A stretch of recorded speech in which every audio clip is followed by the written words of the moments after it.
Students, अभी तक हम लोग बॉयलर पढ़ चुके हैं। हम बॉयलर के क्लासिफिकेशन पढ़ चुके हैं, उनके टाइप भी पढ़ चुके हैं। आज हम लोग पढ़ने जा रहे हैं steam condenser and its types, कि स्टीम कंडेंसर क्या होता है और ये कितने टाइप्स का होता है। तो हम लोग पहले ही पढ़ चुके हैं boiler, turbine, condenser, feed pump और बॉयलर। तो जो कंडेंसर है इसको हम लोग डिटेल्स में पढ़ने जा रहे हैं। तो कंडेंसर क्या है? कंडेंसर एक डिवाइस है जिसमें हम वेपर को वाटर में कन्वर्ट करते हैं। ये क्या है? एक डिवाइस है। कैसे कन्वर्ट हो जाता है वेपर वाटर में? By extracting the heat by cooling water. हम जो हीट वेपर के पास है उसकी हीट को एक्सट्रैक्ट कर लेते हैं with the help of cooling water से। और हम जानते हैं जब स्टीम को हम कूल करते हैं तो वो वाटर में कंडेंस हो जाती है। उस वाटर को हम फीड पंप से बॉयलर को भेज देते हैं। नेक्स्ट देखते हैं फंक्शन क्या है। ऑलरेडी बता चुका हूँ कि हम वेपर को जो है वाटर में कंडेंस करने के लिए, कन्वर्ट करने के लिए कंडेंसर का यूज़ करते हैं। जो मेन और दूसरे फंक्शंस क्या हैं इसके? स्पेसिफिक आउटपुट बढ़ाता है और प्लांट की एफिशिएंसी को बढ़ाता है। कैसे? क्योंकि हम टीएस डायग्राम जानते हैं। ये हमारा बॉयलर प्रेशर है, ये हमारा कंडेंसर प्रेशर है। इन दोनों में जितना डिफरेंस होगा उतना वर्क आउटपुट हमारा बढ़ेगा। तो कंडेंसर में जितना प्रेशर कम होगा उतना स्पेसिफिक आउटपुट हमारा बढ़ेगा। अब स्पेसिफिक आउटपुट बढ़ेगा तो प्लांट की एफिशिएंसी भी बढ़ेगी। और फंक्शंस भी दिए हैं, वो इतने इम्पोर्टेंट नहीं है, यू कैन रीड देम।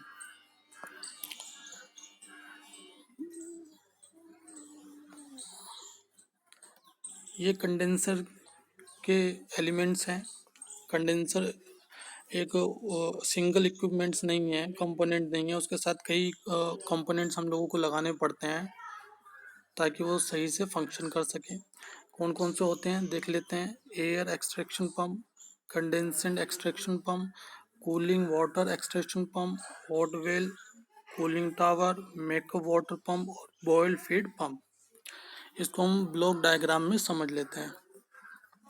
तो this is a block diagram of the condenser. क्या क्या होता है इसमें? देखो कंडेंसर में क्या होता है, ऊपर से स्टीम आती है।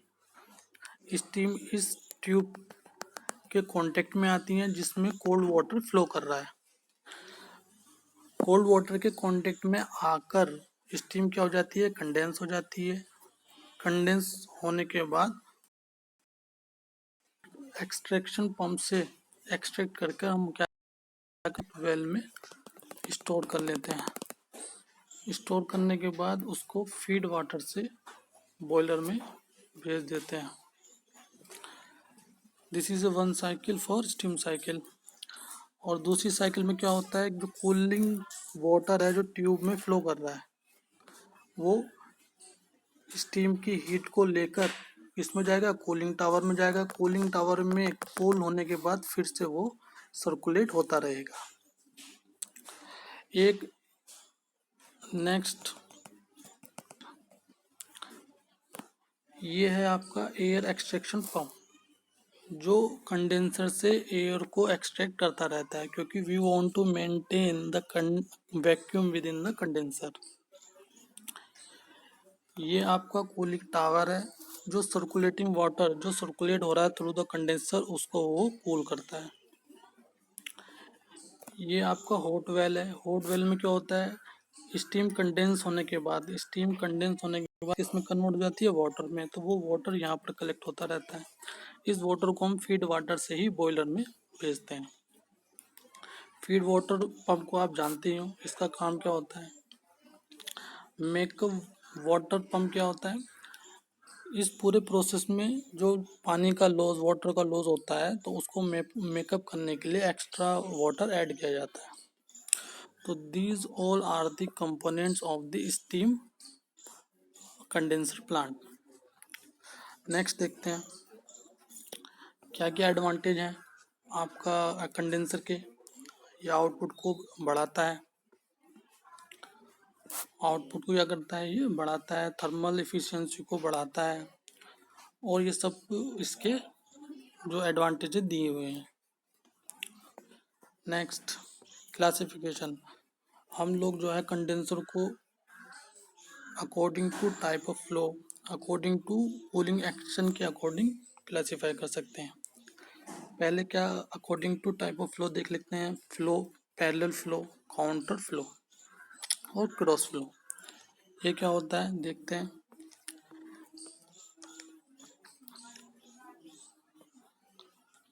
तो पैरेलल फ्लो में क्या होगा, पैरेलल फ्लो में हॉट और कोल्ड दोनों फ्लूइड जो हैं एक पैरेलल डायरेक्शन में होंगे, सेम डायरेक्शन में होंगे।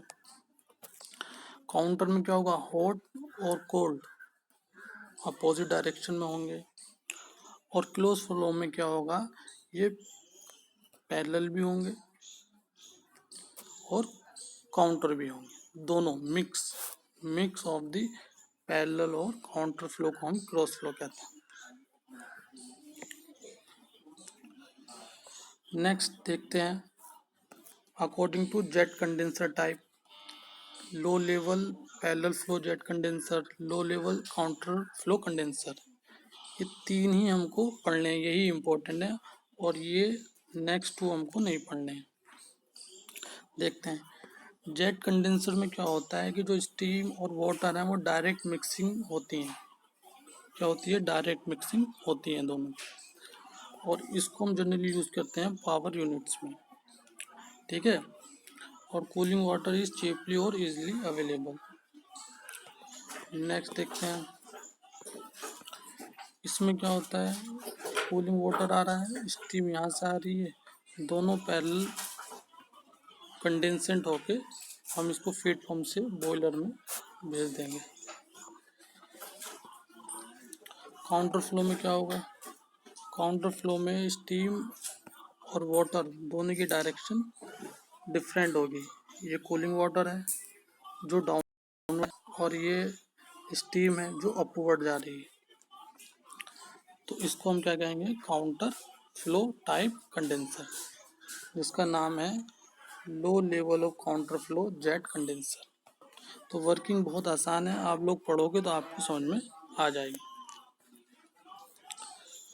ये एयर एक्सट्रैक्शन पंप पहले ही बता चुका हूँ, तो इसकी वर्किंग पर देख लेते हैं। यहाँ से कूलिंग वाटर आएगा, उसको हम स्प्रे करेंगे, यहाँ से एग्जॉस्ट स्टीम जो होगी टरबाइन की वो आएगी, वो इन दोनों के कांटेक्ट में आके कंडेंसेट हो जाएगी। कंडेंसेट होने के बाद उसको हम किस में भेज देंगे, हॉट वेल में, हॉट वेल से हम इसको फीड कर लेंगे। नेक्स्ट देखते हैं, ये हमें नहीं पढ़ना है, 2 या 3 टाइप बहुत इनफ है। एडवांटेज, ये एडवांटेज दिए, less floor area is required. Jet condenser के आपके एडवांटेज और डिसएडवांटेज क्या है देख लेते हैं। सिंपल चीपर है, less floor area is required, क्योंकि ये अच्छा ही ट्रांसफ़र होता है। डिसएडवांटेज क्या होते हैं, condensation is not pure, low vacuum efficiency. Condensate condensate क्या होता है, जब स्टीम और वाटर मिक्स होते हैं और जो आउटपुट हमें मिलता है उसको हम क्या कहते हैं, कंडेंसेट। लुक एट दिस, ये हमारी स्टीम आ रही है, ये हमारी स्टीम है, ये हमारा वाटर है, ये दोनों मिलने के बाद जो हमें मिला उसको हम कंडेंसेट बोलते हैं। अब देखो, इसमें वाटर और स्टीम दोनों मिलते हैं डायरेक्टली फिजिकली, तो जो हमें मिलता है उसको हम क्या कहते हैं, कंडेंसेट। ठीक है, तो वो प्योर नहीं होगा, क्योंकि वाटर का अपनी अलग प्योरिटी होगी, स्टीम की अपनी अलग प्योरिटी होगी, तो वो इतना प्योर नहीं होगा। दूसरी बात, लो वैक्यूम में एफिशिएंसी, वैक्यूम अच्छे से हम मेंटेन नहीं कर पाएंगे इसमें, क्योंकि वाटर और स्टीम दोनों एक साथ मिल जा रहे हैं, तो इसमें वैक्यूम नहीं बन पाएगा। नेक्स्ट देखते हैं, ये देखते हैं, ये बहुत इंपॉर्टेंट है, सरफेस कंडेंसर। देखो, हमने जेट कंडेंसर में ये पढ़ा था कि जो हमारा स्टीम और वाटर है वो डायरेक्ट मिक्स होते हैं। डायरेक्ट मिक्स का मतलब फिजिकल कांटेक्ट में आते हैं। ठीक है, तो उसके हमने टाइप भी देखे थे, काउंटर फ्लो, पैरेलल फ्लो वो हम देख चुके हैं। अब सरफेस कंडेंसर का मतलब है कि इसमें जो स्टीम होगी वो वाटर के साथ डायरेक्ट कांटेक्ट में नहीं आएगी, इनडायरेक्टली ही एक दूसरे के कांटेक्ट में होंगे। कैसे देखते हैं। तो ये एक सरफेस कंडेंसर का फिगर है। क्या होगा कि इसमें ट्यूब्स होगी और सेल होगा। तो ट्यूब में क्या होगा, आपका वाटर होगा ट्यूब में, कूलिंग वाटर, और स्टीम ऊपर से आएगी। तो स्टीम जो ट्यूब के कांटेक्ट में आएगी, ट्यूब जिसमें कोल्ड वाटर है, तो स्टीम क्या होगी, कंडेंस हो जाएगी, और कंडेंस होने के बाद बाहर हॉट वेल में चली जाएगी, और हॉट वेल से उसको हम फीड वाटर की मदद से बॉयलर में सेंड कर देंगे। तो इसमें क्या हुआ, इसमें एक ट्यूब है, ट्यूब में क्या है, कोल्ड वाटर है, और इसके बाहर क्या है, स्टीम जो कि हॉट है। तो क्या होगा, हॉट स्टीम अपनी हीट कोल्ड वाटर को देगी, और कोल्ड वाटर भी गर्म हो जाएगा, जिसको हम आगे चल के कूलिंग टावर में ठंडा कर लेंगे। तो फिलहाल के लिए इतना समझें कि सरफेस कंडेंसर में क्या होता है कि स्टीम और वाटर डायरेक्ट कांटेक्ट में नहीं आते, इनडायरेक्ट कांटेक्ट में रहते हैं, और इनडायरेक्टली हीट को एक्सचेंज करते हैं। ये है सरफेस कंडेंसर। सरफेस कंडेंसर में क्या होता है, स्टीम ऊपर से आती है और ट्यूब में आपके कोल्ड वाटर होता है, और जब ये स्टीम कोल्ड वाटर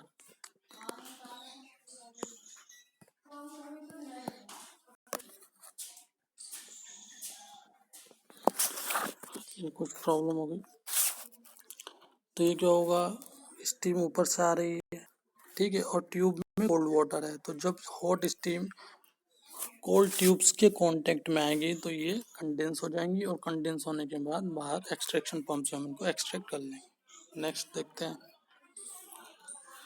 ये सेंट्रल फ्लो है, इसमें जो स्टीम है सेंटर की तरफ फ्लो करेगी, और सभी ट्यूब्स में कोल्ड वाटर है, उनके कांटेक्ट में आकर क्या होगी, बाहर निकल जाएगी, और बाहर निकल के हम इसको कहाँ फीड कर देंगे, बॉयलर में। सेम प्रिंसिपल है सभी का। इन्वर्टेड में भी यही है, steam enters the bottom of the shell and air extraction pump connected at the top. इसमें स्टीम जो होगी वो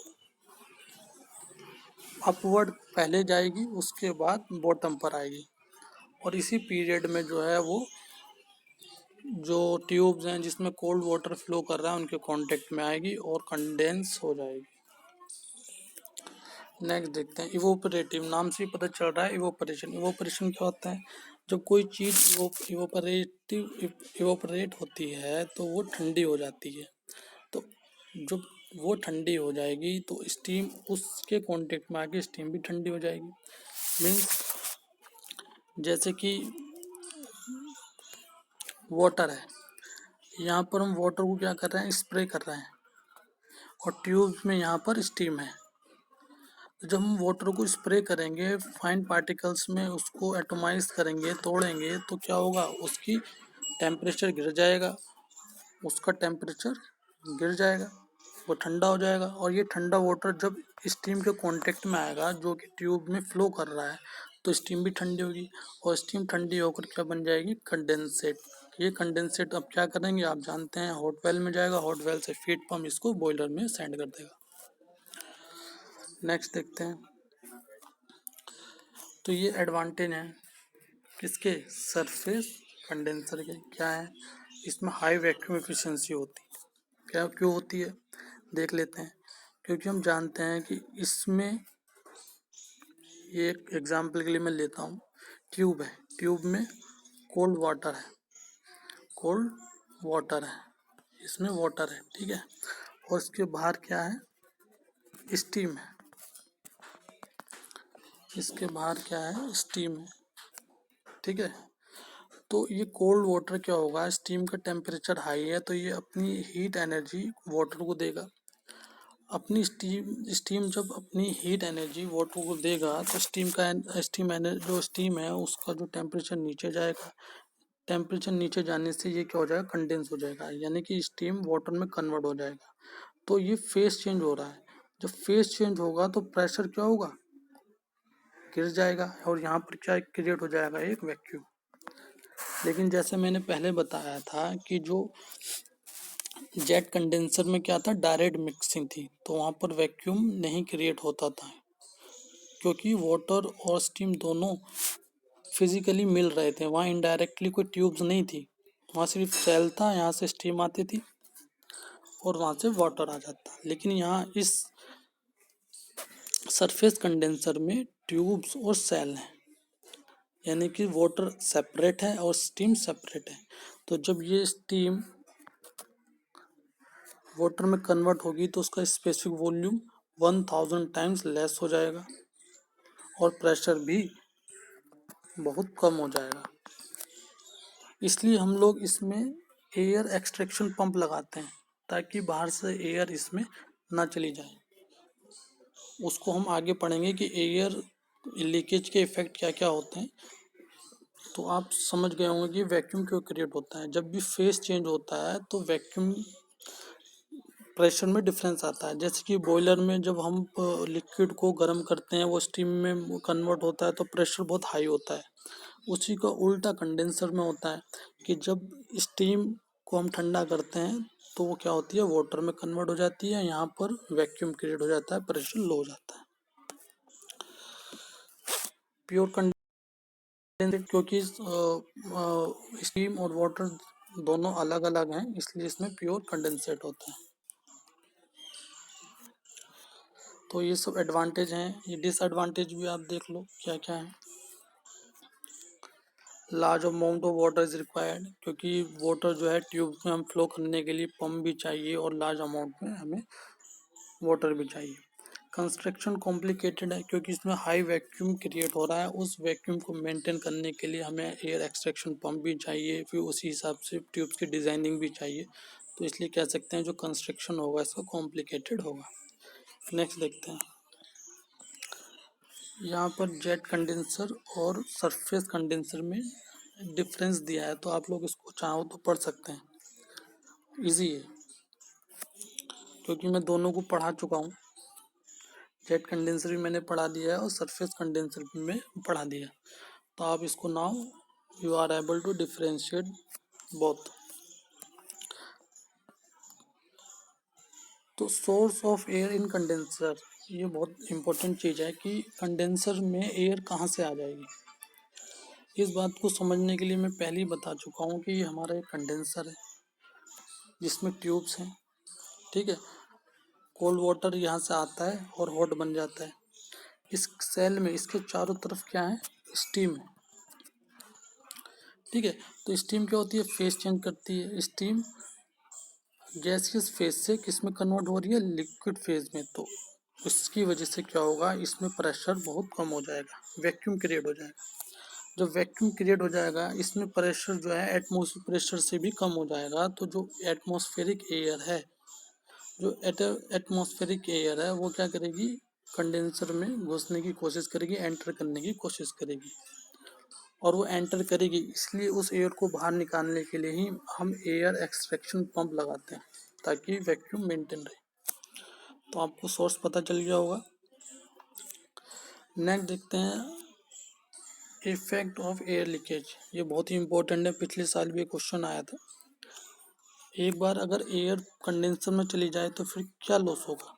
अगर एयर कंडेंसर में चली जाती है तो वैक्यूम क्रिएट नहीं हो पाएगा, कंडेंसर का प्रेशर बढ़ जाएगा। जो बॉयलर और प्रेशर में जो प्रेशर डिफरेंस है, बॉयलर और कंडेंसर में जो प्रेशर डिफरेंस है वो कम हो जाएगा। उसके कम होने से क्या होगा, स्पेसिफिक पावर जो है हमें मिल रही थी वो भी कम हो जाएगी, प्लांट की इफ़िशियंसी कम हो जाएगी। और एयर क्या होती है, उसकी अपनी बेकार थर्मल कंडक्टिविटी होती है। एक बार वो ट्यूब में फंस गई तो क्या होगा, जो हीट ट्रांसफ़र हो रहा है बिटवीन वाटर और स्टीम के बीच में जो हीट ट्रांसफ़र हो रहा है वो कम हो जाएगा, जो कि हम कभी भी नहीं चाहते। और तीसरी बात, जो एयर की प्रेजेंस से जो है, जो metal air oxide means corrosion, if corrosion होने लगेगा ट्यूब में, जिसको हम रस्टिंग वगैरह भी कहते हैं, जंग लगना, ये सब चीज़ें प्रॉब्लम भी आना शुरू हो जाएगी। नेक्स्ट देख लेते हैं। तो वैक्यूम कैसे क्रिएट करते हैं हम लोग, मैं बता चुका हूँ। जब स्टीम वाटर में कन्वर्ट होती है तो फेस चेंज होने की वजह से कंडेंसर में वैक्यूम क्रिएट हो जाता है। उस वैक्यूम को मेंटेन रखने के लिए हम एयर एक्सट्रैक्शन पंप यूज़ करते हैं, और हमें वो मेंटेन रखना ही पड़ेगा। नहीं, हम ये नहीं चाहते कि बाहर से एयर कंडेंसर में आ जाए, और एयर के कंडेंसर में आने से क्या क्या प्रॉब्लम आती है वो हम लोग डिस्कस कर लिए। नेक्स्ट देखते हैं। ये लोग हम पढ़ चुके हैं, पढ़ चुके हैं इफेक्ट ऑफ कंडेंसर प्रेशर और रैनकाइन साइकिल को हम दोबारा नहीं पढ़ेंगे, मैं ऑलरेडी पढ़ा चुका हूँ, इसके नोट्स भी अवेलेबल हैं। Thank you. तो ये आपका थर्ड यूनिट ऑलमोस्ट कंप्लीट ही हो गया है। इसमें हम लोग नेक्स्ट पढ़ेंगे ड्राउट, उसके बाद ये कंप्लीट हो जाएगा, और उसके बाद हम लोग जो है सेकंड यूनिट में जो कुछ टॉपिक्स बचे हैं उस पर वीडियोस बनाएंगे, उसको पढ़ेंगे।